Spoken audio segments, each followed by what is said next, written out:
दी जाती है, पर ये कितना कारगर हो पाया उच्च शिक्षा में, क्या कुछ चुनौतियां हमारे सामने आई है, इस पर अपनी बातचीत को शुरू करते हैं। सबसे पहले इंदिरा जी आपसे, ये तो आप मानेंगी कि ये कड़वा सच है कि भारत में आधे से ज्यादा प्राथमिक विद्यालयों में कोई शिक्षण कार्य नहीं होता, शैक्षणिक गतिविधि नहीं चल पाती। तमाम उसके कारण हो सकते हैं।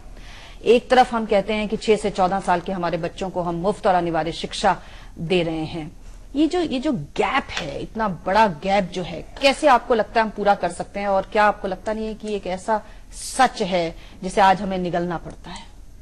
देखिए, मैं उसको प्रतिशत में भी नहीं जाऊंगी।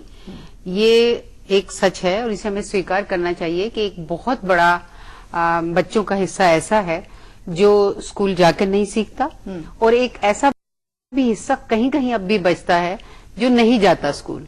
लेकिन मैं लिटरेसी से ऊपर, अब मतलब कि नहीं सीख रहे, पढ़ नहीं रहे, उससे ऊपर उठ जाना चाहिए। मैं कहती हूँ वह वक्त आ गया है कि जब इसका मानकीकरण किया जाना चाहिए। 5वीं तक गया है तो इतना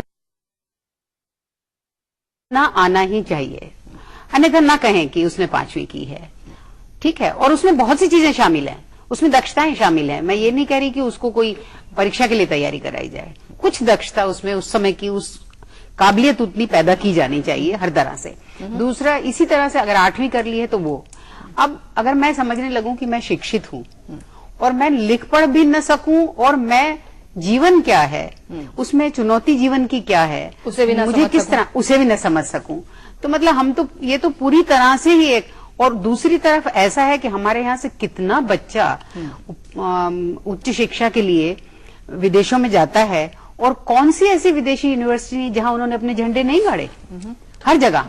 तो कितना बड़ा गैप है, मतलब एक ही देश है। तो अब अन्न से ऊपर उठ करके रोटी कपड़ा मकान में शिक्षा जोड़ दी जाए, वो वक्त आ गया है।